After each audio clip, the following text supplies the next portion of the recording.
Where'd you guys go out last night? Metro's to see Slumberjack. Oh yeah, that'd be pretty cool. It was a great show. Yeah. God damn. Straight into it, I guess. What have you guys been doing since you were on the podcast? Like over in San Fran, what's been like? That must have been like 6 months ago now. Hey. Yeah. Yeah, right. We've been doing a lot. Yeah, it seems like it. We've made some pretty big updates to the work that we're doing. We've done got a lot of like learning on the board. So when we talked to you guys last time, were we talking about esports gamers? Yeah. Very different now. Very different now. Yeah. So we spent like a month in LA. I think it might have been just before I met with you guys last time. Yeah. And basically we found that the esports players and the esports industry are just a bit early for this kind of like high performance tech. Yeah. It was a good hypothesis. I wish we'd been able to test it faster. We probably wasted some time there, but I think the technology would be really useful in the esports, but not as a starting point for our company. Yeah. I think they're still working on the foundations of just basic sleep, nutrition, just communication, just trying to figure out those things. A lot of these kids are from like 15 to 17, or whenever they start to like 17 when they go pro, they just never had a coach. And then you bring them into this like team environment, this coach, and it's just a lot of teething issues that they're working through. Yeah. So our type of technology can't really help them yet. Oh, interesting. What do we roll out? Oh, and then there was that like month of just doing as much work as possible, just trying to see what, like testing with different groups, and it's like unknown, and it's just so painful because you don't know if it's going to end. Yeah. And then I think the next big update was the white paper. 2.0. Yeah. That was exciting. Yeah, I had a look at that this morning actually. It's quite interesting. Yeah, we got some of the best results that anyone's ever got. Yeah. So maybe I'll tell a little bit about the test that we did. So basically we have this technology that can improve your working memory, right? It's the same thing as working memory is the same thing that those companies like Lumosity and those brain training games talk about. It's kind of like one of the most important cognitive functions for everyone, from babies to very old people. Basically, it's kind of like the gate of information that can enter into your brain. So like how much you remember in your long-term memory and short-term memory is all determined by your working memory, but also like your ability to solve problems and think creatively and like process what you're going to do, etc. Everything kind of goes through your working memory. We have a way of improving that by about 20%. We picked that up from some like developing science. That's why we're doing what we're doing. It's basically putting a current through your forehead, goes through the skin, goes through the skull, amplifies a signal in the brain, causes more neurons to kind of be at that frequency and therefore available for difficult working memory tasks. We did this study ourselves late last year to kind of confirm that the stuff that we had built could get the same effects as they were seeing in the research papers at like UCSF and stuff. And we actually got the best results anyone's ever got. We got the highest confidence, which is called a p-value. And we also had a larger cohort. We basically doubled the size of any study previously. So we're not going to publish it in like a formal research journal. We're probably going to do a follow-up study before we do anything like that. Just so it's just a slow process. But we had it overseen by UCSF and UC Berkeley, and wow. It was really, really positive. Yeah, one of our science advisors, Dr. Vivian Ming, she a few years ago wrote this economic paper. She's a theoretical neuroscientist, and she wrote this economic paper about how an increase in working memory over time can increase your earning capacity throughout your life. Yeah, okay. And it was really interesting because to recruit participants, we just posted it onto Reddit and just like hoped for the best. And Craigslist. Craigslist. Is that still around? Yeah, it's huge there. I thought they got rid of that. Nah, it's still like Web 1.0. Okay. Yeah, it's huge. Everyone goes on it. And surprisingly, off Craigslist, we had a lot of kind of people from the lower socioeconomic backgrounds apply to come in, and then on Reddit it was really for the Berkeley students. And so we had these two groups come in, and pretty much like I was blinded, so I didn't know whether I had the real device or the fake device or the sham device, placebo. The placebo. And what I saw was pretty much instantly, like you could really start to tell like someone's profession or like their quality of life just based off their scores in this working memory game. Wow. And most people from the lower socioeconomic backgrounds, you could see they would average about 4, 5, and then you'd bring in these Berkeley kids who Berkeley is one of the top public universities over in the States, and they would straight away, their baseline would be like 7 or 8. And it's only like a couple numbers, but you just tell like those kids who are young and 19, and their working memory was just far better than the other group. Yeah. And you could just say like, that was really kind of like shocking to see, like, wow, like that is going to be like a huge determinant in their quality of life and their earning capacity over so time. there's a huge like variability in how much this technology can help people, and that's. Did you split them up evenly into the control group and the Random. Yeah. Cool. Yeah, we had a cohort from 18 to 50. I think it was 50. I think it might have been 54. 50? Yeah, I think it might have been 54 even. Yeah. Because we wanted to test like kind of a broad group of people. We had about 50 people. We ruled out about 4 people who like just had weird results. That's a pretty standard thing in these studies. And then we saw a pretty damn consistent improvement, average of 20% improvement against the placebo. And when we say placebo, we mean our device is like a headset, like a headband. You put it on and it puts like a tingly feeling in your forehead. That's how you know it's working. So we give that tingly feeling, but not the actual like useful stimulation to the placebo people, so they don't have any clue that is the tingly feeling still an electrical current? Yeah. Okay. But what's been found is that you need to have a like protracted amount of time of the current for you actually to get the effect. So what we do is we kind of just ramp up the current so that it increases and they can feel it tingle. And then once the current actually gets to a stable point, it stays there for about 15 minutes when you wear the device.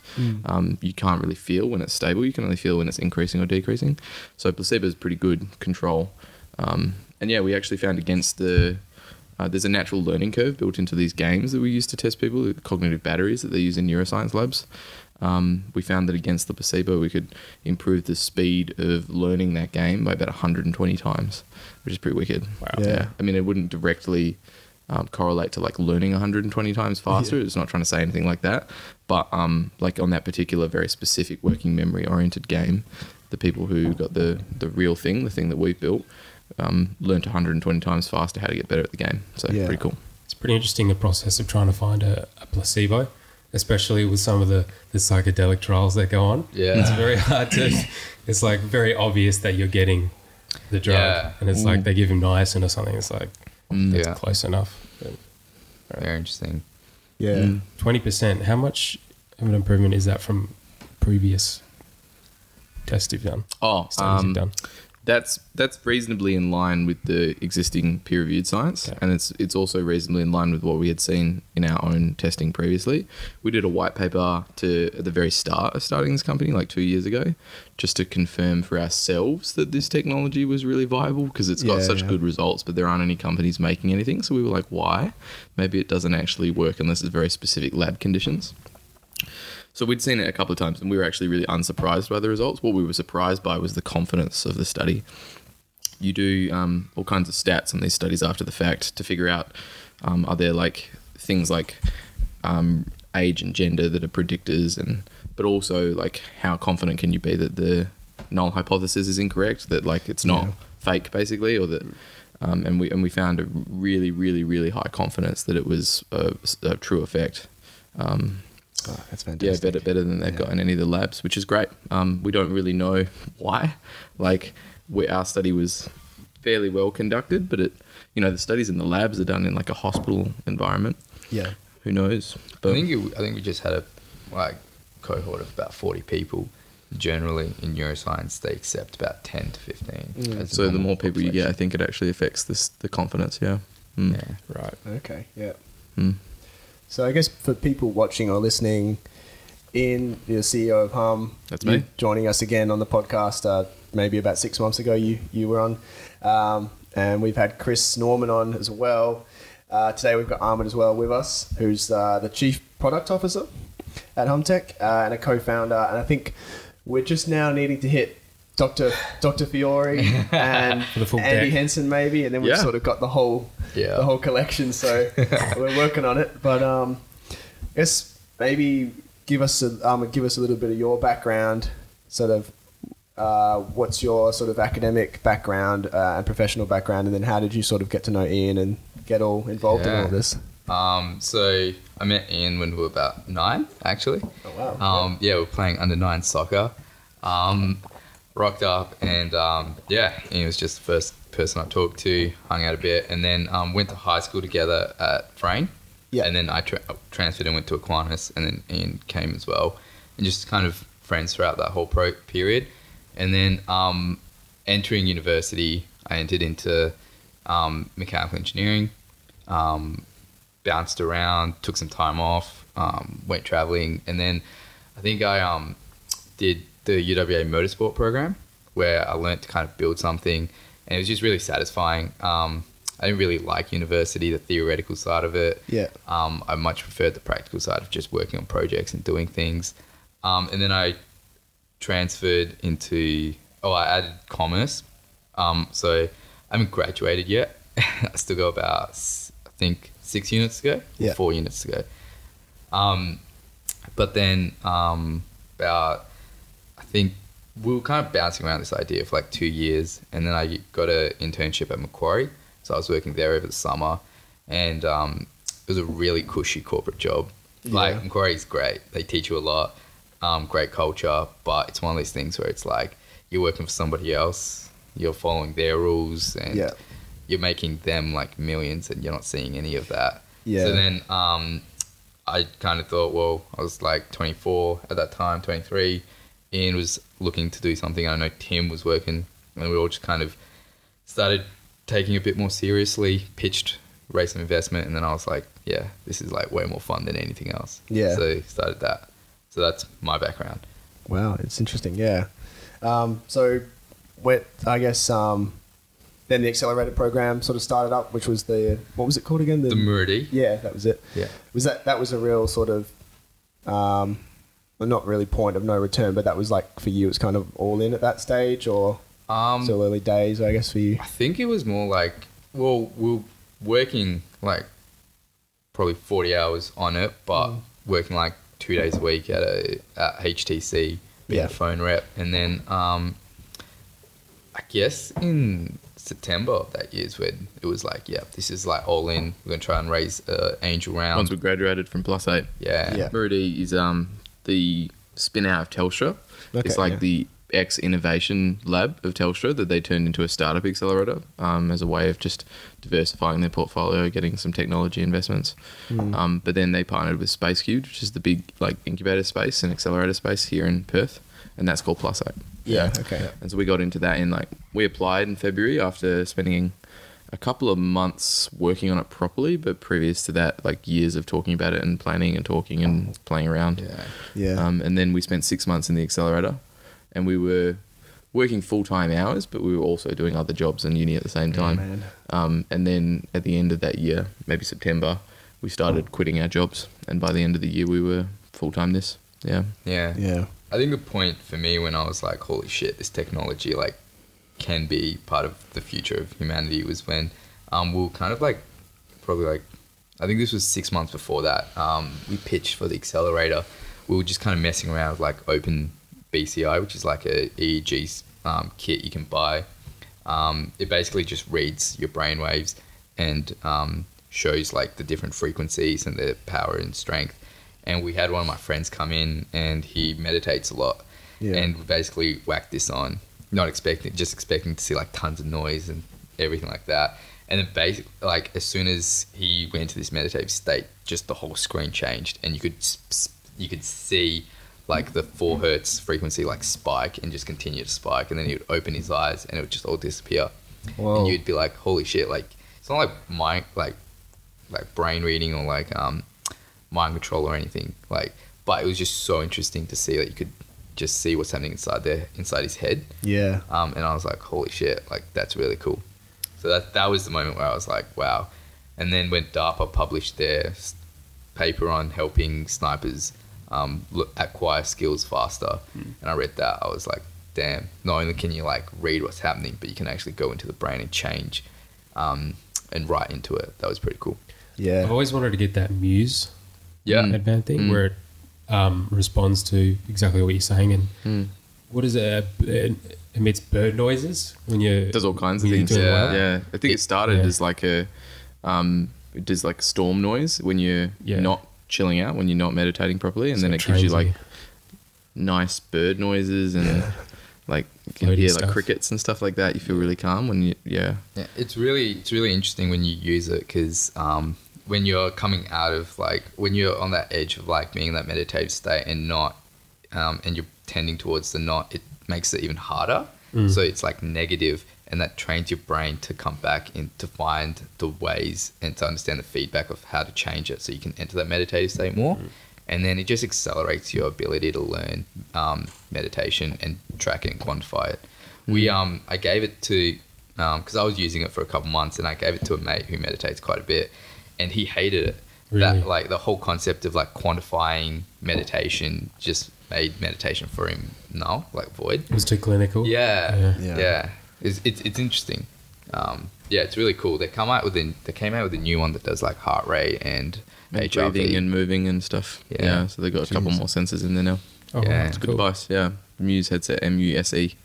We really like that technology. It's like helping our industry in general just become more legitimate and like understood. Every time a company can like legitimately provide a good customer experience like that, it means that people start to realize that maybe this like technology that interfaces with the brain is actually really valuable. So we really like supporting all of those kinds of companies. Yeah. How do you find people, like the general public, respond to these sort of headband technologies? Like at the moment, what's the general feedback, I guess, that you're getting? Almost everyone thinks it's crazy when they first hear about it, right? Yeah. Like even Ahmud and I we don't have neuroscience like formal education background. So when we first started talking about this like 5 or 6 years ago, I think I told you guys the story last time where I like came into a study that Dr. Tim was doing, our co-founder, where he was putting powerful magnets on your brain and making parts of your body move around and trying to help like people with paraplegic like injuries, like brain injuries, repair those neural connections that enable their legs to work and stuff. I remember how crazy I thought it was back then, right? And then just progressively over reading the science over several years and trying different devices that had already been out, it became less and less crazy. But yeah, everyone seems to have that reaction, which is very normal. We laugh about it quite a lot. You get whenever you kind of tell someone the first time, they say, typically there's like these 2 jokes that we hear almost every day. Yeah. One is like, oh yeah, my wife could use that. Or my husband could use that. And forget the kids again, eh? And then the other one is like, you give them the device and they put it on. They're like, is this like a lobotomy? Oh, I'm shocked. And they're just like, and it's not even on yet. And you're like, okay. It's pretty funny. Yeah. But that's the reaction that we would have had when we first saw it too. So yeah, people think it's crazy, and it is crazy, and it's like a very healthy skepticism that we come up against. Yeah, people and their dumb fucking husbands. Fucking dumb husbands. Everyone makes the joke. Oh, it's God. like 70% of people. I guess you don't day-to-day life. You don't go around thinking or remembering the fact that your brain is sort of a I think the reason that this stuff is still really new to people is that we actually don't really think about like our mental functioning and how it works. It's just not like part of our conscious day-to-day thinking. Like when you're at school, I guess is when you first start to learn like how to learn and how your brain works. But teachers don't like talk in terms of like this kid's working memory is good, this kid's long-term memory is bad. They talk in terms of like general learning, like people's like passions and their energy and their like attention. We're just still such a basic level of understanding of the brain, and that just is a thing. It's funny you bring up like schools and everything like that, because as you kind of grow up, it's like how well you can kind of like take in information and then rote learn it and then repeat it is how successful like you are. But then out in the real world, there was this study done in, I think it was in New England, and they tracked the ducks of the schools, and they did really, really good in university. And then they assumed that those students or that group will also do really good 10 years outside of university. And what they found was that they weren't that group that was the Ducks, they weren't the most successful people 10 years outside of university. And by success, they were measuring how much they were earning. It was actually people who had higher emotional intelligence, ability to like kind of communicate, that were much higher than the just general intelligence of people. Yeah. So in a way, it's like what we're testing in schools is not the thing that makes you successful in the world. Yeah. Practicing for an exam doesn't translate to real world. Yeah. For sure. Situations. Yeah, for sure. Yeah. Thankfully, because I'm not good at that. But yeah, I think we're kind of at like the start of a really exciting century of like understanding a lot of things much better, but a lot is the brain too. Yeah. I think as technology becomes better at complementing our like mental negatives and positives person by person, it's just going to become increasingly good. Education will become a lot better. The way that people like live and get outcomes from their brain become a lot better. We're excited. We feel like we're part of that, the beginning of that revolution. Yeah. Hopefully we can slowly stop giving kids low dose amphetamines. It's really interesting that you bring that up, because we work with one of our lead science advisors is the lab director at Neuroscape, which is the neuroscience lab at UCSF. Yeah. And the director of that lab, another director, he just had a video game pass FDA FDA approval for ADHD. Really? And so basically you put on this digital medicine. It's pretty cool. Yeah. Wow. So you put on this tracker that tracks your heart rate and a few other biometric measures, and it adjusts the game as you kind of progress. So it makes it on that perfect level of you're engaged where it's difficult, but it's not too difficult that you can't compete, and it's not too easy that you become bored. Puts you in a flow state. Yeah. Right. And it teaches you how to like deal with that, how to get there. And so it's his paper basically shows it to be much more effective than Adderall. And it's really big paper in like 2016 in Nature. Yeah. That made the lab super famous. Yeah. And it's actually kind of frustrating to us because they're like so famous that they're like bombarded with like Google and Magic Leap and stuff wanting to work with them. And then there's like little old us. Yeah. But it's not only beneficial to the child when they take the drug, but it's about everything else. And they also found that a lot of kids who play video games have that ability to focus as well, a lot much better than students who don't play first-person shooter games. Yeah, it's like I remember as a kid, my mom would like come into my room and like talk, but I could still focus on the game. Yeah. So yeah, those skills are like critically important. That's really cool. Yeah, that is like I've always kind of subscribed to the, like this like really misinformed stigma around gaming that it's like kind of detrimental or a waste of time. But over the years, I mean, my perception of that's completely done a 180 now. And like over the years, I've developed an understanding like games have such a huge capacity to improve a person's cognitive function and, like you said, their focus and just in general. Like, I mean, I've been sort of playing more games. I play PUBG and stuff like that, and like I actually quite enjoy taking study breaks and playing it because it just like pulls me out of any like kind of monotonous like malaise, and like I'm way more switched on and alert, and then I go back to study and I'm just like razor sharp again. It's really fascinating. Yeah, we've met a lot of people who game in really different ways, like the professional esports athletes all the way down to just a casual gamer like me and Ahmud. I think it's gonna be a really interesting century for gaming too, actually, as part of the brain thing. Yeah. But like think back like 50 years ago to when like stock traders were like calling each other on the phone and now it's like it's basically a video game, right? Like so many things become more resembling video games because video games are basically like our best way of like plugging directly into the brain's reward systems. So now there's like digital medicine developing. Yeah. I think there are definitely like negatives and positives about games though. I know for a fact that just in myself, like anecdotally, games like reduced my attention, like ability to like want to do other things that you didn't want to do. Yeah. Like if you can play games and that's easy and fun and rewarding, why would you read a book for 20 hours? But you know, not that I don't. Like games can also be a negative influence in people's lives as well, just like anything. I think it's one of those things where it's got that short feedback loop where you just get that hit of dopamine, like continuously. Like the noise, the like graphics, everything is optimized to just keep you engaged. And that's what the Gazelle lab, the Neuroscape lab, is kind of hacked. Like they, instead of trying to make the most engaging video game, are making games that like adapt to people's ability to concentrate and like their underlying cognitive functions like working memory and allow them to work on improving those in a way that's not as frustrating as like normal brain training games where it's everyone gets the same kind of difficulty and treatment. Yeah. You played Crackdown 3 before? No, I haven't heard of it. It's literally like that dopamine cycle. It's like you just like collect orbs around a city, like higher agility and stuff, like jumping up buildings and stuff. It's just that. It's like, man, I remember mining in RuneScape for like 40 hours straight. Yeah. They were the days, man. You can play RuneScape on your phone now. That's dangerous. Oh, really? God. Yeah. These poor kids, man. Old RuneScape as well. Yeah. I don't think I have the battery power for that. Yeah, well, pretty soon, I reckon maybe 100 years, we won't have much to do other than play video games. Unless you want to like go to Mars or something. Yeah. Oh, man, that's depressing. Just drop my mood. I like the Earth.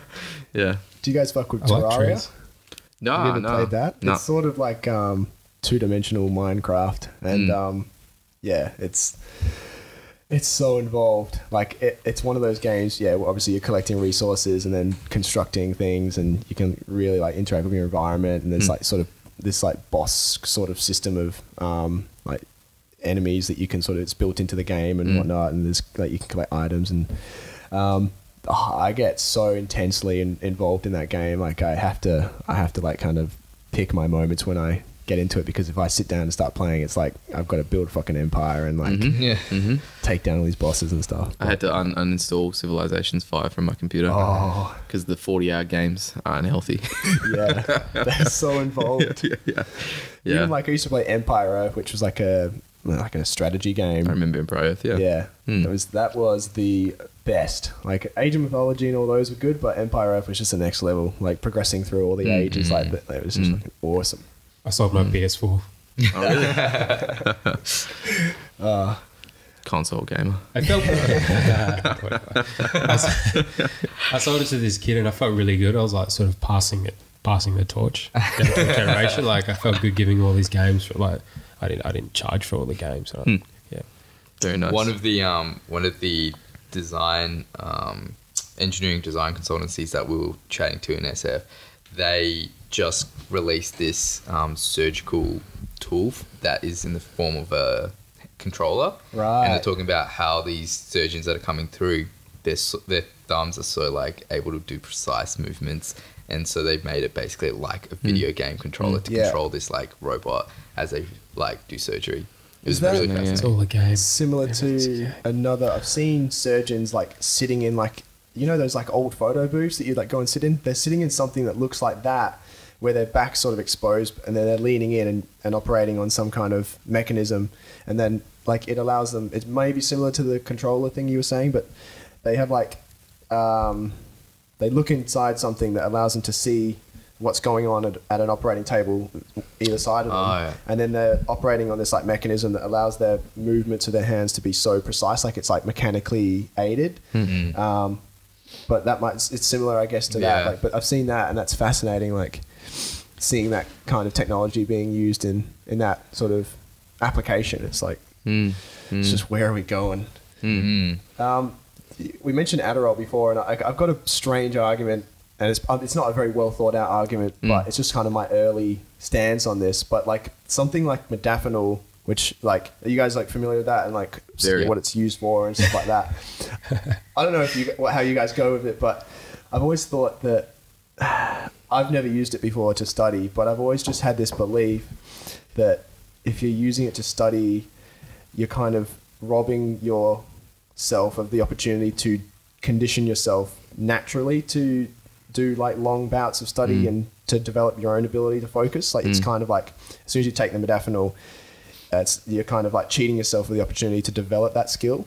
But I don't necessarily know if that's true. Like, could you take the modafinil and enhance your ability to focus and concentrate for long periods, and you would still develop that capability naturally, so that you could sort of, without the use of modafinil, still...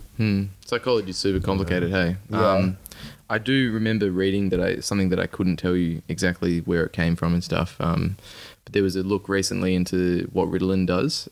Because obviously there's never been like a really long-term study of people who aren't being prescribed Ritalin, like what they, like I think it's something like 1 in 3 college students that, according to the Harvard Business Review, are using prescription medications to improve their performance at university in the States. I don't think there's ever been a really good long-term study of what's going on in those people's brains and how they're like converting into the workforce compared to their peers who don't do that. But I think there was some preliminary work saying that it does definitely build a reliance and an inability to like bring about your own focus. Because you wouldn't get as good as sleep, so you wouldn't be able to solidify some of those things you learned. Adderall's pretty good for techno. I met this dude in the bathroom of Geisha Bar. I don't know how we got to talking. Oh, I do, but he was like, I've been up for 2 days. I've been... Jesus Christ. That's dangerous, I'm man. modafinil. I'm like, sounds like a Manning episode, dude. And he was like, exactly. Yeah. I was like, okay, man. Yeah. See you later. I used to work in the courts, right? And there were just all these really sad stories of dudes who were like FIFO and used those drugs for legit purposes to keep up during work, like going between FIFO schedules and stuff, but then would come back and fuck around with them and then do things like kill all of their friends because like you do go into manic episodes and you have no control of it. Yeah, not modafinil and Ritalin, like, you know, meth, but like... Ritalin's not that far away from meth, so... Yeah, true. I know people who've taken too much modafinil and had ended up in hospital because they were having panic attacks and stuff like that. Yeah, it's definitely something you need to be careful with. I guess it's the question of if it wasn't modafinil, it would have been something else. Like, is it the drug or is it the person? No. Yeah, sort of, I guess, both maybe. Activating already sort of predisposed characteristics of that person. Yeah. That's such a big thing as well. I mean, especially when you talk about like, I don't know if I want to get into this, but like even with psychedelics and stuff like that, when they we're quite happy talking about it. San Francisco. Yeah. Man, they have like the talks about it at UC Berkeley and stuff, like the developing science at UCSF, the big medical hospital. They have people like medical experts come in and talk in big panels about psychedelics. It's a big change going on. They had Dr. James Fadiman come in. Oh wow, yeah. And he was like, it's pretty funny because for the last 40 years I've been shunned by the science community, and here I am sitting in the biggest like conference hall of UCSF, one of the best medical schools in the world, and I can openly talk about LSD. And basically for the last like 30 years he's been, well, he created the Fadiman protocol, which is 1 on 2 days off, and he did that in the 60s, and then he got banned. This is the microdosing protocol that and then for the last 30 years he's not been promoting it, but he's been taking in people's data and basically their submissions of what they feel like, and he has this public questionnaire that you fill in and you send him this data, and I think he says he's got about 25,000 subjects on this data set, and basically they're now going through it and they're looking for trends and patterns, and then he gives that initial data to the leaders of that research. So he did one thing where there was, I think it was about, out of 25,000 people, 12 women talked about how their hormones were regulated and they became a lot more consistent in terms of their period. And then he sent that to one of the best researchers in the field on that topic, and now they're doing like a study using LSD to basically see the effects. And so he's been collecting over the last 30 to 40 years. Wow. And he's just been super resilient, and it was pretty cool to like kind of see him like give that talk, and just his level of like, basically his whole life work was just like not accepted, and he has no like anger, no like resentment about it. He's just happy that it's able to like move forward now. Yeah. Really interesting. That's so incredible really when you think about that on his behalf, because even now with like the shift in the culture and changing, like people sort of breaking through the taboo and the stigmas with this topic, I still feel very tentative, or at least in Perth, to talk about that sort of stuff. For sure. I've got to be very careful about who I'm discussing it with and what I say as well, and it's their problem. It very much is, but to be so professionally and academically invested into that when the stigma was like, you know, like what was the old like marketing campaigns they used to run in America where it was like they crack an egg into a like frying pan and be like, this is your brain on LSD and stuff. Like, I mean, it was like openly just destroyed by all popular media forms. So, I mean, and that's there's huge. legitimate concerns too, right? Like people having schizophrenic episodes and like being perpetually damaged as a result of mushrooms and things like that. Yeah. You got to be. It's not something you should talk about as like irresponsibly as like it's all good. And I kind of sometimes I worry a little bit about like the generation growing up with Joe Rogan, like because it's just reactionary. I don't think that he intends to like paint it in a on overall 100% positive light, but like I don't think that a lot of these kids are thinking about like the potential side effects and stuff too. Although to his credit, he's been talking about how weed can induce schizophrenia in some people that are predisposed. So he's talking about that. So yeah. Every substance is dangerous, right? Yeah. Caffeine's dangerous. Yeah. You just got to like manage the risks and know what you're getting yourself into and not be irresponsible. Yeah. I used to have really bad come downs from caffeine. Like if I took too much, like I had a pre-workout once and I had like a really bad, like not a physical come down, but like emotional come down. Like I was like really sad. I used to have panic attacks at school. Shaking. Not realize why, but it was just fucking coffee and like because it's just such a normalized drug. Yeah, I know. That's what I was thinking the other day. I was at uni and seeing all the people at the cafe just drinking coffee. I was like, you're all getting fucked up right now. Publicly, legally getting stimmed the fuck out. Imagine 400 or 500 years ago, like the peasants being like, really? Everyone just chucks stimulants into their bodies every day? Crushing up like a bean and then putting it into water. Chemical process. Witchcraft. Yeah. Like just about every morning when I go to uni and I stand outside whatever cafe I go to every day, and I'm just getting my coffee, I'm just watching people, like it's like a production line of people coming past, grabbing their coffee, putting the lid on, taking off, and just thinking like, it's so, when you think about it in the context of like, this is like a socially acceptable legal stimulant drug that's just being passed out by these like establishments, these cafes, and when you put that filter over it, it's so strange. Like next time you go to a cafe, just think about this is like, it's like even at a bar, and you think about like people are just taking alcohol, and at one point this used to be like prohibited and you couldn't do this, and like, did you just put cafes in quotation marks? These cafes. But actually a front for the globalists. Oh dude, it's weird when you have like a business meeting and then like 90% of the time you'll meet at a cafe. And then you'd be like, do you want a coffee? And they're like, no. And you're like, so our hands are just going to wait, what are they going to do? But yeah. It's crazy.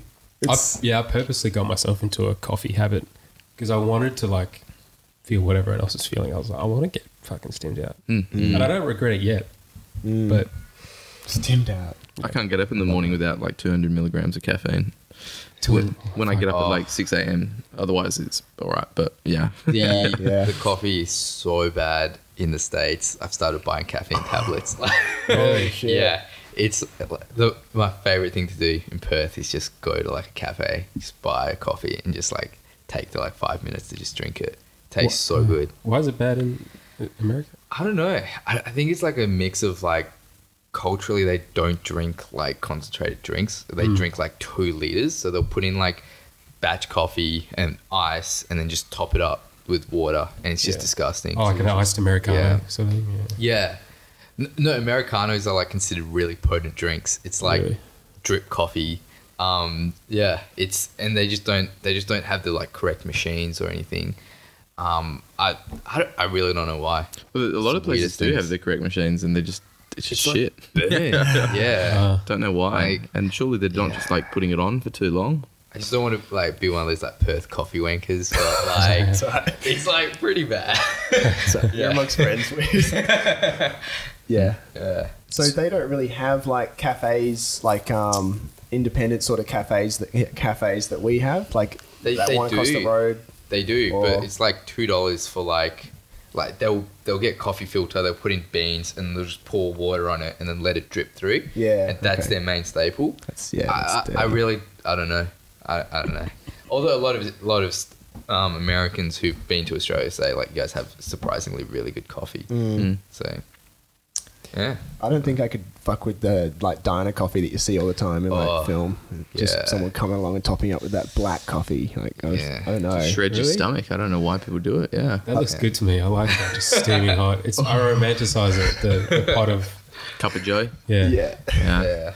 Getting called sweetheart or whatever. Driving down Route 72 or whatever. Oh man. I wanted to get your guys' thoughts on like how obviously San Francisco is like a bustling startup sort of environment, but how does that compare to when you come back to Perth and like we've got some of the accelerator programs that we have here? Like, is there some uniqueness to what we have, or is this standard across a lot of cities now? Like, where does Perth fit in terms of its like, I guess, awareness and like being a fostering environment for startups? Interesting. Hey, this is something we obviously think a lot about and are trying to help with as well. Like we put a lot of time and effort into trying to help the Bloom AUWA and Curtin, the student kind of startup innovation centre, and now we're trying to help the universities themselves who are doing talks and stuff. Yeah, I think there's a lot to say, but the first thing to acknowledge is that even in San Francisco, everyone's super anxious about it. Like everyone feels like the world is moving past them. And I think probably the only place I haven't ever felt like that was like Stanford. It's like the one place. Yeah. Maybe Harvard and stuff like that are not like that. But they seem to always like have like we're ahead of everyone, we're good. But every single other place, including in the Berkeley ecosystem, including the other universities we visit in the States, are all kind of like worried that they're not doing it right. And I think Perth isn't like that different to that actually. I think there are some massive differences between Perth, and I'm sure Ahmud has his opinions too, between Perth and the United States, but particularly the Bay Area, which apparently is a very big bubble. Like it's quite different to other places, we're told. We don't know too much about other places. I think the first thing is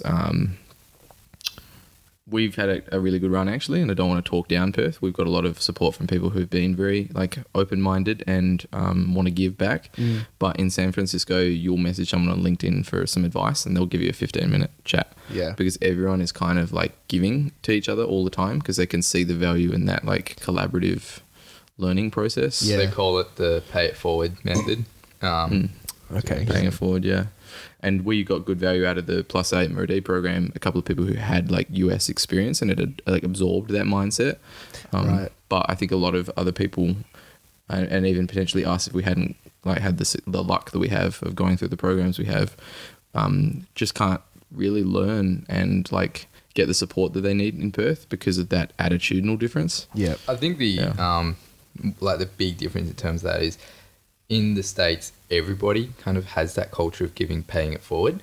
Whereas in Perth... and when we say the States, we kind of mean the Bay Area, right? Yeah. Like we don't know too much about anywhere else. I'm sure New York is kind of a similar vibe maybe, but... Yeah. Whereas in Perth, it's like the really successful people, I think they do their part of paying it forward. But it's that group between that, like, just starting out to being successful where they don't. And I don't think it's because they're trying to be malicious. I think they just don't think they can add value. And I don't think that's necessarily true because we have such a tall poppy syndrome culture in Australia where it's like, even if you're just an experienced engineer or say you're a procurement officer at like Rio, you don't have that mindset of like, oh, give a crack on these, like on this startup. Not out of like, you don't believe in them or anything like that. It's just like, you don't think that you can help them. So you just don't. Whereas I think there is a lot of value to be harnessed in that kind of like group that are trying to get up and helping each other out. Yeah. It's just like one of these things where it's like, I think people are just too nice at times. Yeah. That they're kind of like worse. Interesting. There's a lot of like elements of that. Like Australians tend to be really humble and don't want to like feel like they're bullshitting, even if they're not bullshitting, like they actually know what they're talking about. And so, it can be harder to get advice out of Australian people who are quite experienced just because they don't want to like be arrogant. Whereas in the States, you know, like a junior intern will tell you how to do your job.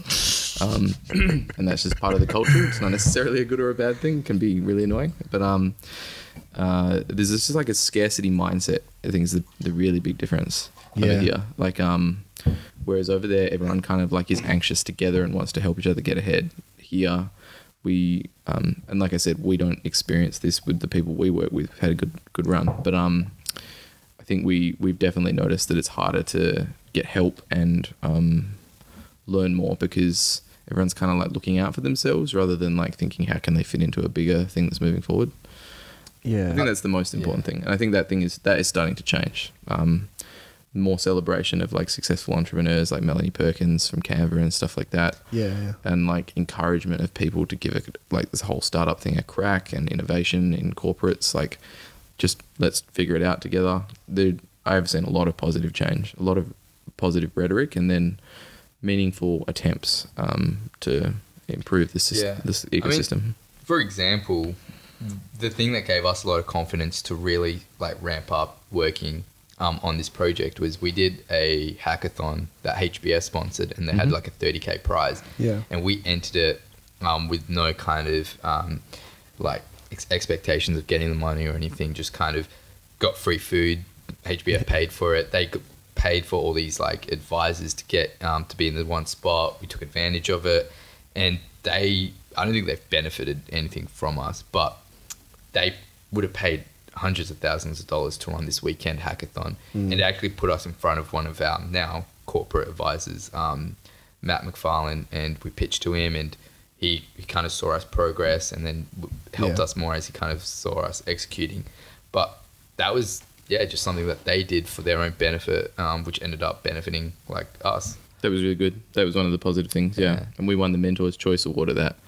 Meaning that we were like the consolation prize that everyone was like, you guys seem smart, you might figure it out, we like you guys. But that was one of the reasons I think we kept going and started pushing really hard. I think also because we just got that positive reinforcement, and over in San Francisco you get so many hackathons, so many like meetups, so many like one-on-one catch-ups for coffee for just getting advice and stuff like that, and that just like accelerates things exponentially. Whereas here it's definitely changing, and think places like Space Cubed, Plus8 and Bloom and the universities are doing their own work, are really starting to make a difference. I mean, we're a product of that difference being made, but it's still something that we have a long way to catch up on, and it's one of the reasons that we are based in San Francisco, because we have such a huge amount of learning and networking to do to make what we're doing possible, and I don't think that we could achieve it here in Perth. Yeah, so that's been really critical, is I guess for a Perth-based startup, or really any comparable city, is getting to that point where you can take the leap and get yourself over to San Francisco or somewhere similar where you have the networking potential and the resources, and that's been now that you're sort of a bit more well established in San Francisco, how much do you think that's like critical to? For us, it's super critical, because we're basically we're inventing a new everything. Like the brain is not super well understood, and the lab that we work with is the world leader at UCSF, so we have to be in San Francisco to work with them. The like industry doesn't really exist. No one's gone and made tens and tens of millions of dollars for investors here yet, because the early companies are just getting started. So like convincing investors that haven't seen like revenue or returns from this industry to invest in it is a novel thing, and I don't think many places other than San Francisco have the kind of capital and mindset to be doing that. It kind of comes down to location risk. Like if you move to San Francisco, your burn rate triples. So expensive over there. You have no network, so now you're deferring resources from building the product to building your network, getting out there. But I think it can make tons of sense to do a startup in Perth. If you're doing like a mining startup, or you're doing like a software startup where you don't have to be global, then like why would you not pick Perth? It's got great engineers. It's got really good beaches. But also things like, for example, super funds in Australia. So America has 350 million people. Australia has 25 million.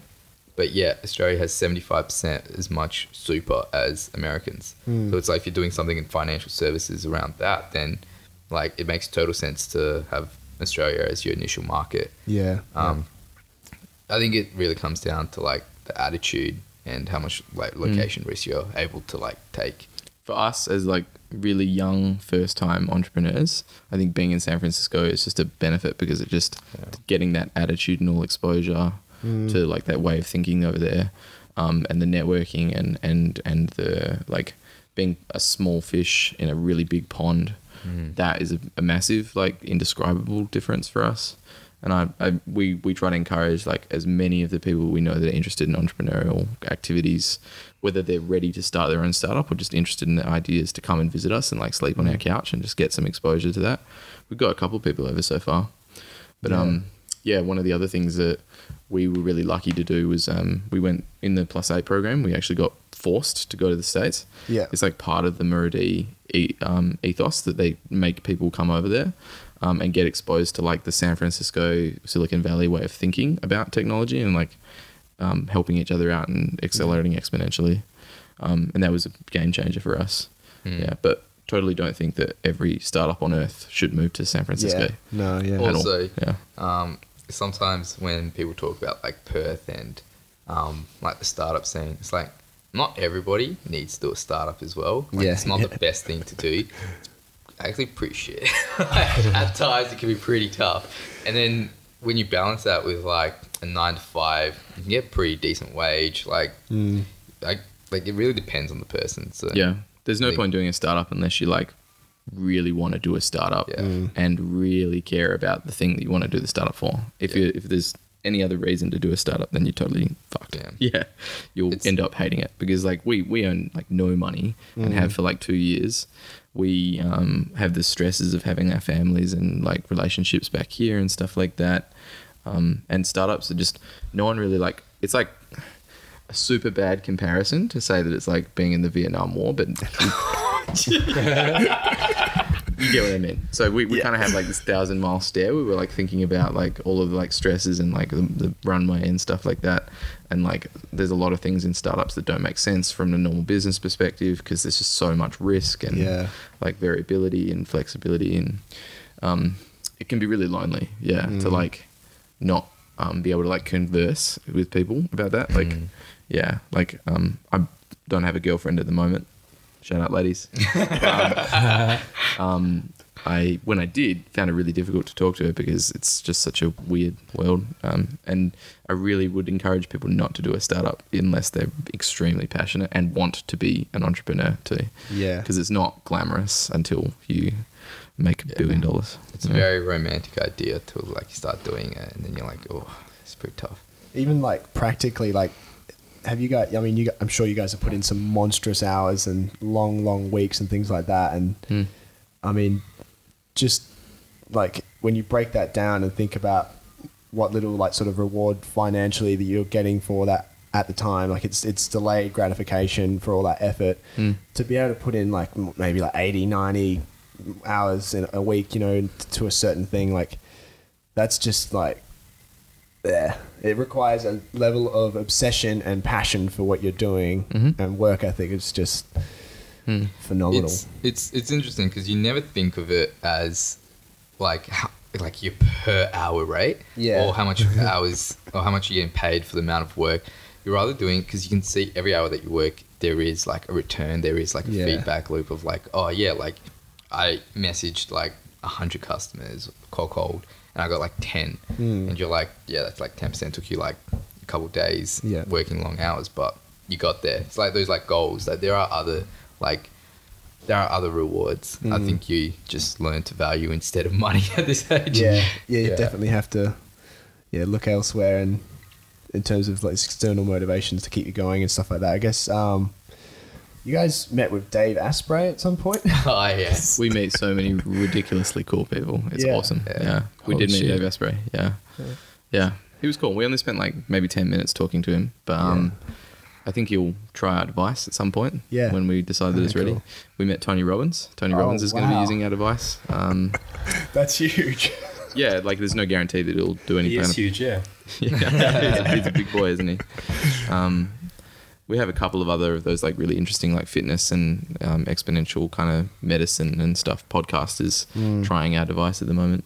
What did you talk to Dave about? Just just about the product? Or he ran an event in San Francisco for this book release, and so we just Game Changers, yeah. We rocked up to that, and it was just a cool event to start off with. It was interesting to see all the like different people who are interested in that biohacking stuff. It was just like you stepped into like a whole nother world where it was like there was no beers on tap. They were making Very like intense, keto drinks only. So it was like they were trying to live to 180. Yeah, and then it's like you're like Keto fat water on cocktails. tap, and it's like when you go to the like they had a buffet and it was like Wagyu beef and just like greens, and then you'd have like oil you could put on it. So just man. like this isn't normal. Like Brain this octane isn't oil me, and but, stuff, like, Fat water and stuff. Yeah. Water with fat infused in it.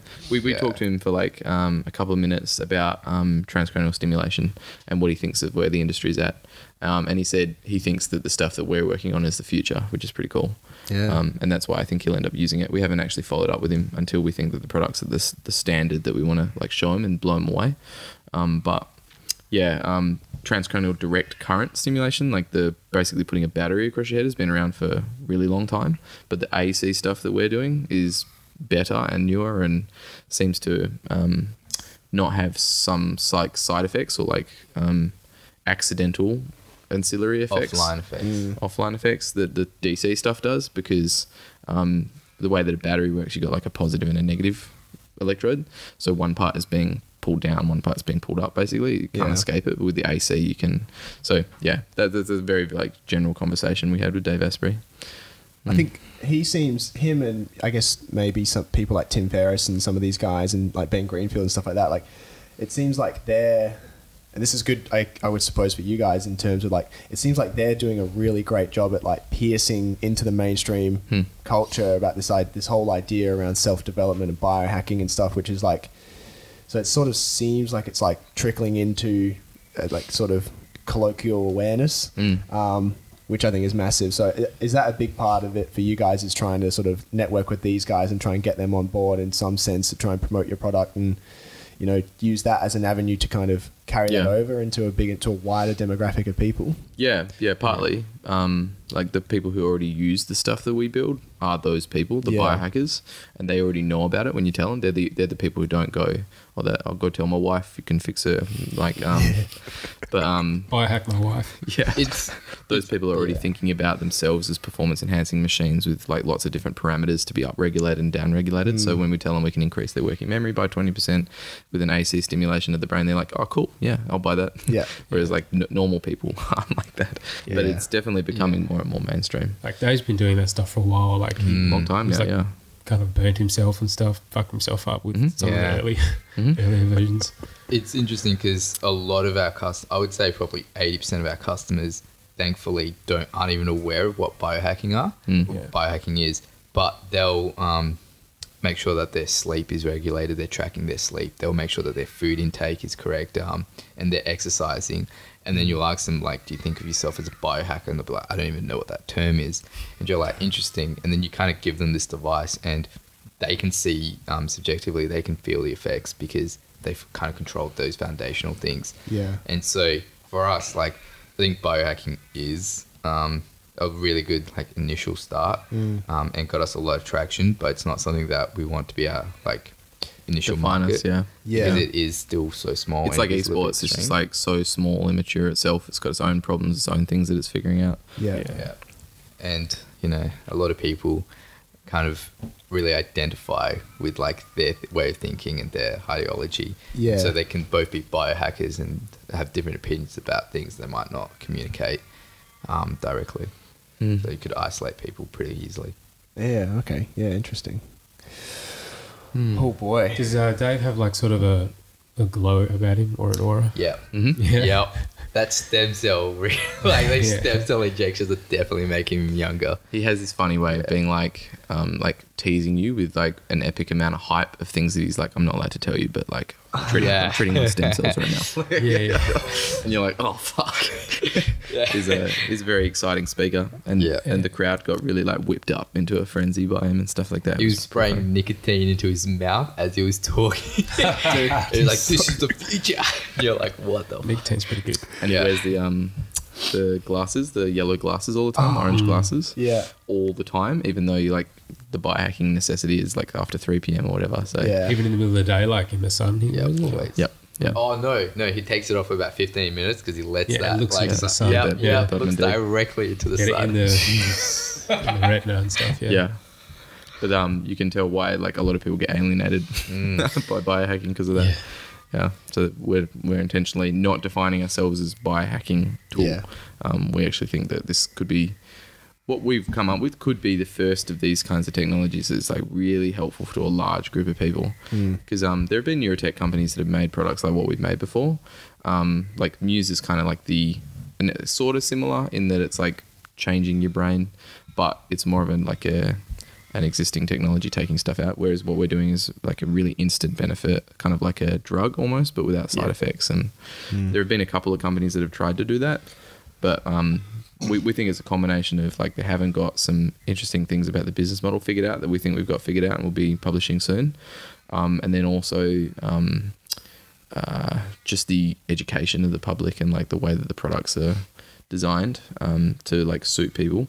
And then also we think that the effects of what we're doing are the most exciting that anyone's ever had. So yeah, we'll see. Yeah, it's huge. Oh, very exciting. 20% improvement in working memory is pretty ridiculous. Yeah, it's like all those brain training games, which bear in mind have got a bit of a bad rap at the moment. Yeah, it's a very complicated conversation about whether they work, but we can get the same effects in 3 minutes of using our device that people get in terms of like improvement on the cognitive batteries at least. Within 2 months of using brain training games. So it's like a 3 minute versus a 2 month. And that brain training industry is like $200 million now.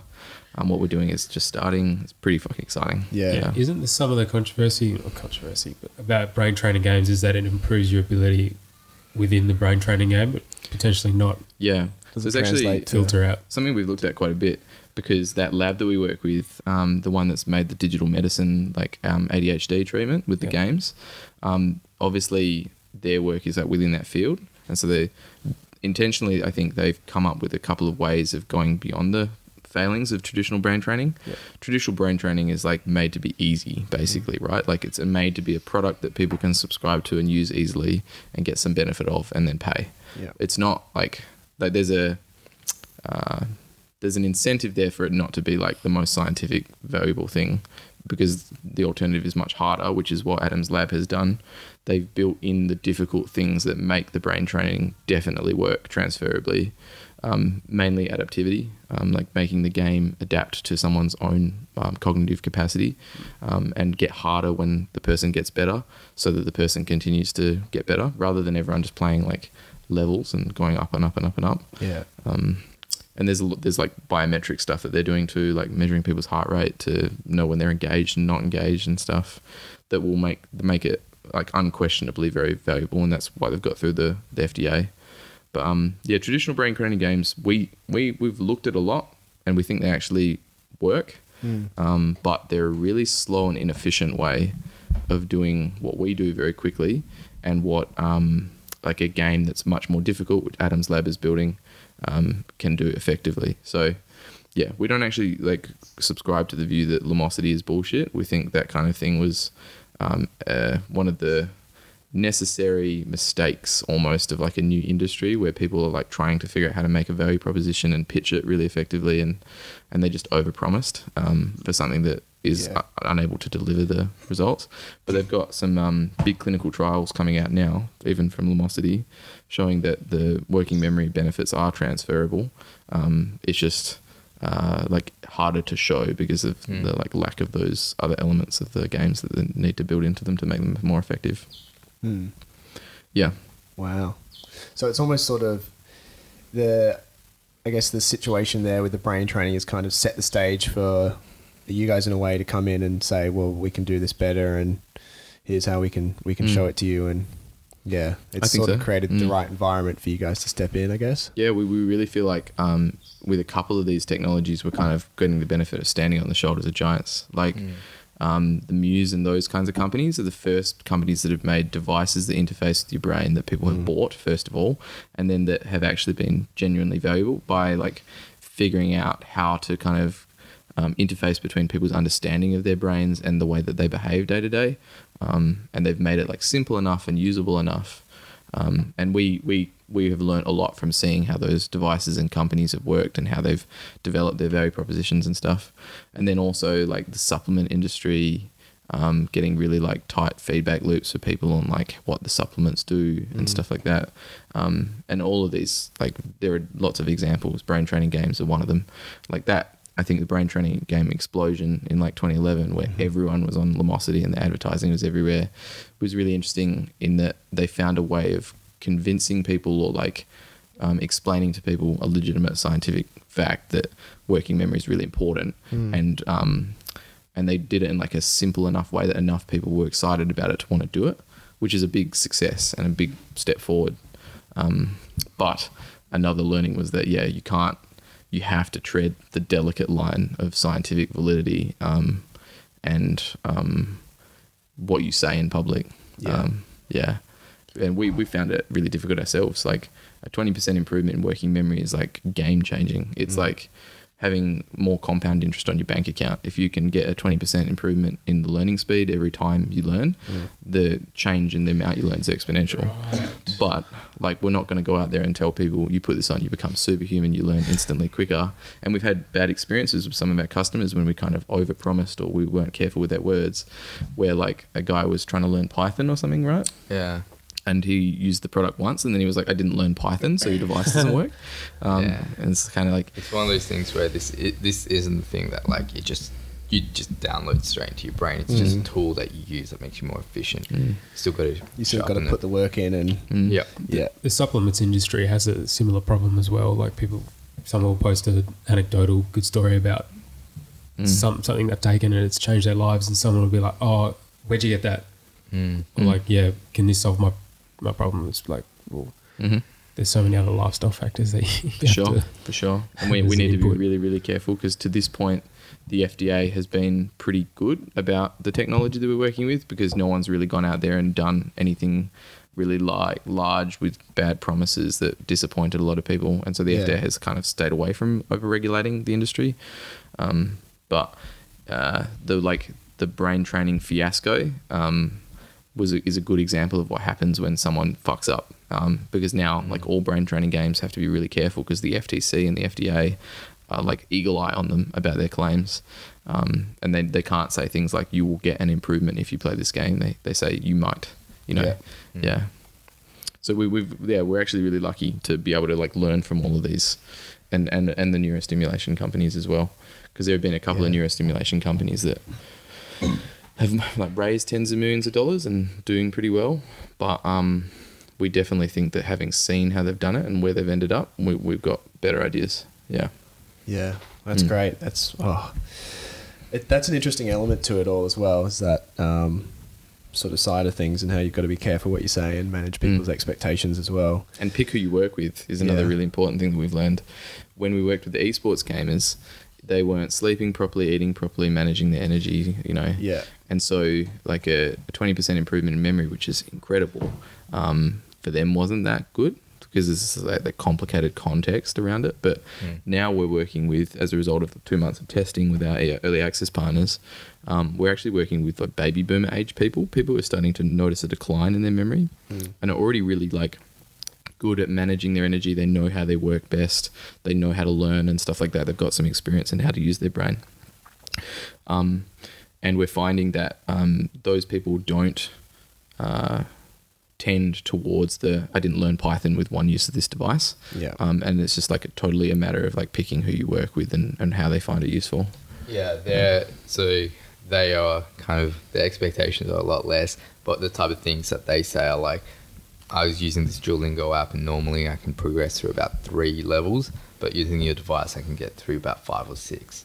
And then they're able to say like, when I'm reading this like technical book, I used to read through the chapters and revise and kind of go over points, but I find that I don't do that with your device. It feels like I'm younger again using it, and it's like, that's really exciting that they're actually getting tangible benefit, and that lines up with exactly what we're expecting, and they don't really know about it because we're trying to control for that.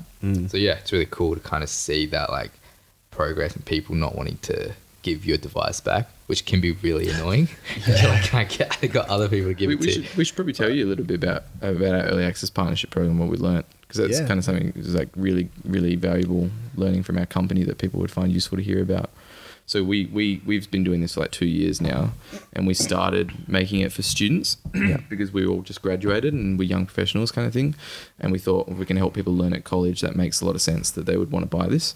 And then we pivoted into esports after figuring out that students have like more of a concern with procrastination, energy, like learning how to learn, and less disposable income than we would have liked. And then esports we found, similar, not performance optimized. So performance optimization product, not necessarily very game changing for them. But then we didn't really know where to go after that. And it's kind of now seems bloody obvious where we ended up, but apparently you have to do this kind of stuff. We put up a website like saying the results of our white paper. This is the website that you guys had a look at, boostwithedge.com. Being very careful about like the value proposition, the way it was explained. It was very general, not specific tasks that we were talking about people can improve, and not specific like groups of people or age groups or type like professionals or anything. We tried to keep it really vague, and we signed up these 500 people who paid $40 to try the device, and then we've sent out like 100 devices to about 100 people now for 2 weeks at a time. And we've started with our US customers. We've come back to work with a couple of Australians now, but over about 2 months from the beginning of January to the end of February, we basically realized it seems like the older people find this more consistently useful and get it better, and their expectations are better managed because they're not learning how to learn and managing their energy like young people. And they're starting to notice like a serious like effect in their lives, which is just natural aging, declining memory, that if we can provide a 20% boost in, it kind of like makes them the same brain as a 20-year-old, which is really, really valuable compared to like a 20-year-old getting like a 20% boost and they don't know how to compare it. So that was one really big learning. We have to be careful about the rest. We're about to make like a really big announcement, which we're keeping quiet for the moment, about some other stuff that we've learned. But basically the technology that people have always been building the last 20 years has been very complicated and difficult to use, expensive, scary. You're strapping something techie. Yeah. Like when you talk about Muse, you're still talking about like a tech device, not like a lifestyle product kind of vibe. I'm trying to be careful about what I say, but we're going to make a really exciting announcement. Making it more consumer friendly. Yeah, okay. And we kind of started to see what people really appreciate and what they kind of want or what fits into their lifestyle. So rather than trying to do what every other neurotech device has done, which is like try to change people's behaviors, what we're doing is we're going to try and basically make a device that fits more into their lifestyle. And you're going to make it into a hat. No comment. No comment. But all that came out of like a couple of months of just testing with customers, and so that was really beneficial then to get it out to some customers and get their feedback and start developing. Trying to act like an actual business selling stuff and then making it a little bit better each time. Yeah. And it was the reason that we did that was, one, we wanted to iron in, like get in on who is our customer, what do they use it for, but then also actually like being in San Francisco working with investors. We have had lots of conversations with investors over the last like 8 months or 9 months. 9 months we've been there, learning from them what they want to see, because they've seen lots of companies do the right and the wrong thing.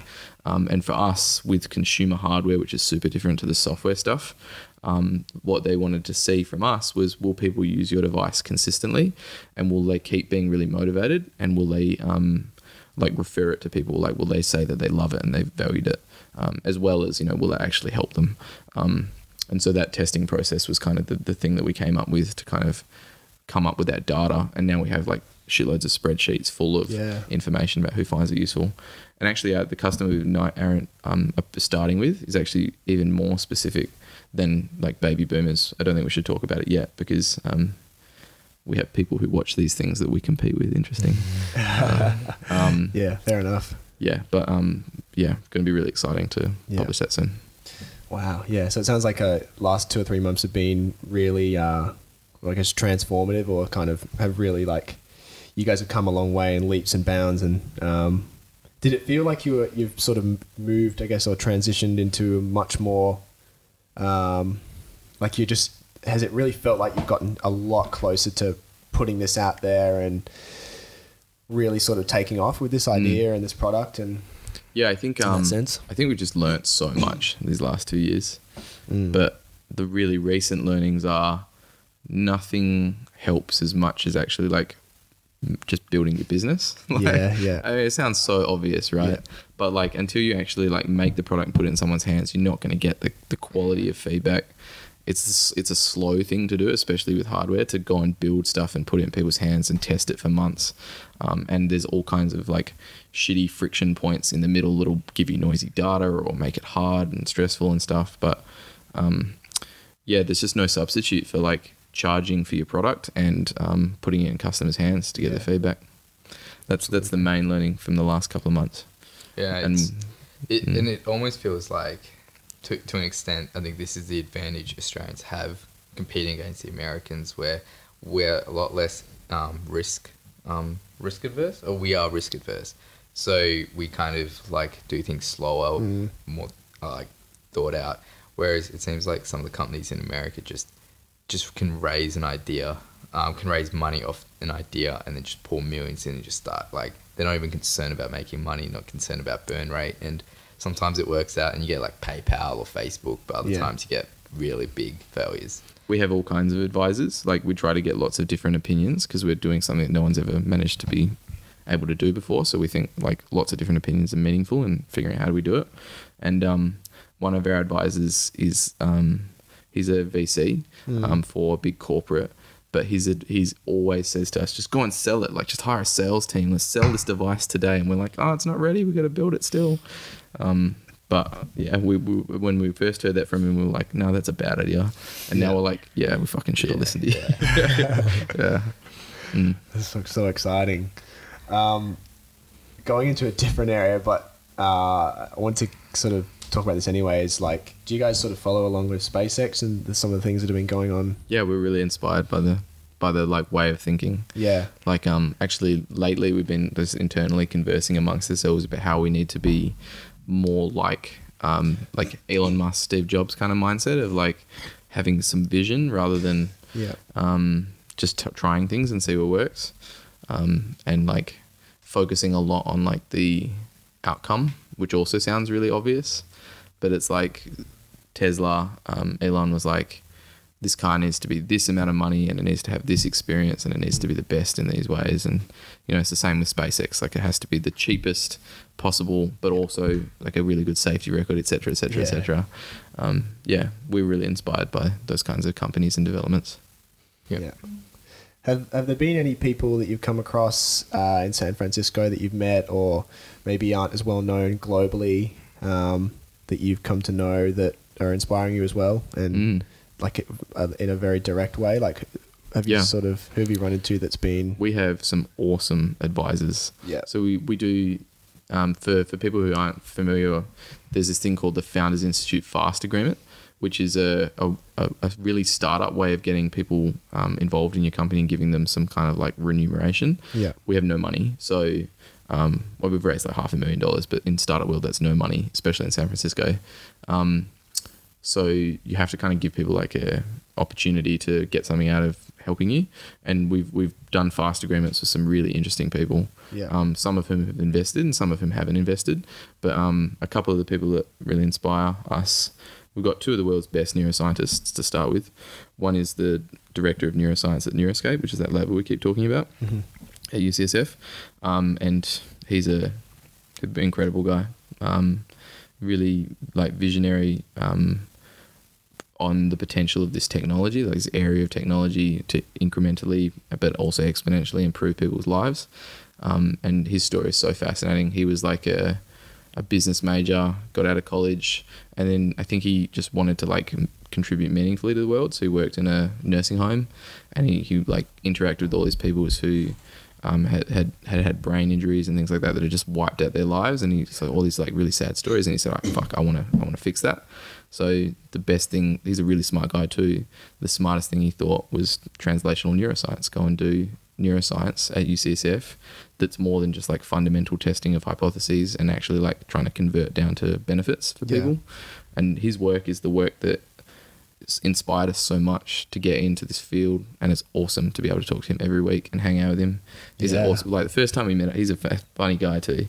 This is Dr. Ted Zanter. He likes a good beer. Yeah. And when we first met up with him, he was like, "Oh, just bring a 6-pack to the office. We'll hang out for a bit. You're Australian, you like beer, right?"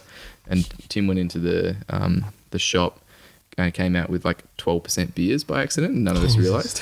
Wow. So we just accidentally got really drunk on a Friday afternoon with this like world famous neuroscientist. Yeah. And now he's like one of the most important and valuable people to our company. Dr. Vivian Ming's awesome too. She's our other neuroscientist. She's like also translational, but sort of counter university model. She has a thing called SOCOS Labs, which is like her own private institution where she does really translational neuroscience stuff to do with like AI, measuring people's ability to converse and like giving kids like better educational outcomes by feeding tools back in.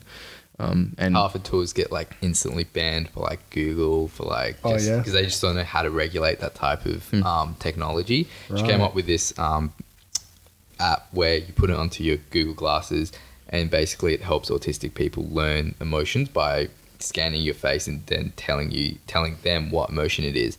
And Google's like, "No, you can't do that," and just banned it instantly. And she was like, "Why?" And they're like, "Nah."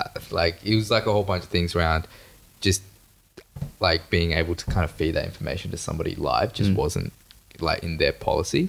Right. So it seems like something that like there's not really too much wrong with it, but then it got banned. And Vivian's a fascinating, really interesting person as well. Like she's a TED Talk neuroscientist, so anyone who's listening should go and have like a listen to some of her talks. She's got a fascinating story herself. She's transgender and changed about 20 years ago after like just a really fascinating story. It's too long for me to go into, to be honest. But really interesting to get her insight, and she comes from like a really different perspective, not just on the science, but on like what the technology should be designed for from day one to be valuable for humanity. And she gets like really scared and worked up about like this could be tools of the Titans kind of thing. Like the stuff that we're building could make a new race of humanity where only people who can afford this stuff are 10 times better.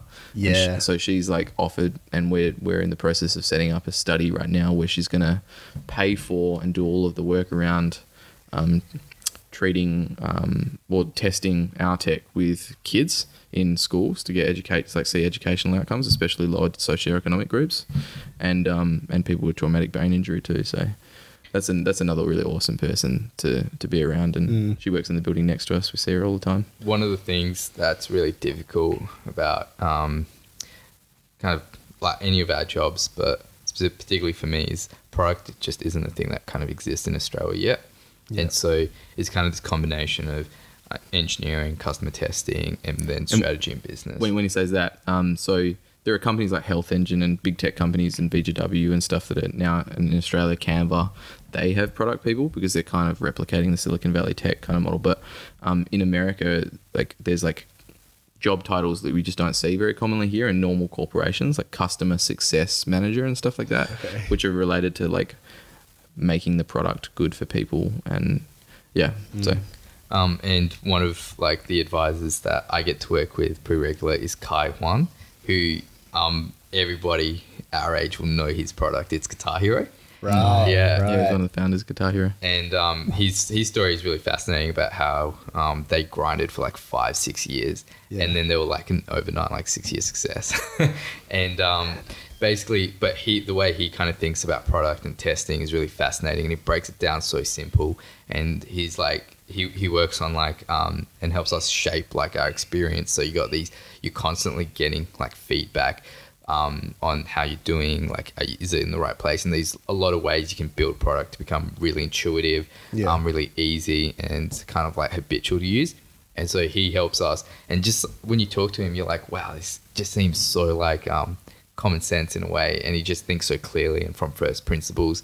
So getting to work with him is really cool, really fun. And Kai invested $50,000 in us in December as well, because he's super excited about the potential for the tech, and is that stuff that we can't talk about is helping us work on right now, like how to make this technology not techie anymore, more like really exciting to use and want to keep using it. Like if we could get the kind of Guitar Hero experience, right, where you fucking love using Guitar Hero, right? for our technology, then that'd be really exciting. Wow. It sounds like it's really coming together in a big way. Like it sounds like sort of maybe the next 6 months is going to be massive for you guys. Which is, It's been tough too. We got 500 customers all of a sudden, and then got told by the VCs, we want to see months of user data before we'll talk about like they always want more. Just a really good like valuation on our seed raise and stuff. So like it's kind of like it's a roller coaster. Yeah. So some days you'll wake up and you're like, this is going so well. Yeah. And then you come home at night, you'll be like, fuck. You come home at night and you're like, oh, everything's fucked. Yeah. And then, it's like week to week and month to month, the energy goes up and down. It's really, really interesting. Like, there's a problem and you're just like, well, there's just a bigger problem. So I'm just going to let that problem kind of like burn and just focus on this more short-term problem. And then you eventually get to that problem and you're like, oh, fuck. Yeah. So, and you got to suck it up. Like the testing stuff that we did was so hard because we didn't know what the results would be, where we were like giving hundreds of customers the product, and we just had to be really patient and like disciplined to get up at the beginning of every day, send the product to people, not be able to answer everyone's questions all the time, and just First few get weeks, it done. No one would use it, and you're just like, great, like this sucks. Like I spent like 2 weeks designing this like test, just because we weren't explaining it properly and stuff. Just really simple stuff, and then you kind of like just prioritize the problems and just work your way down. Can it be hard? Actually, just before I ask this question, how long have we sort of got you guys for? Are you? I can do it on like 15. Yeah, that's cool.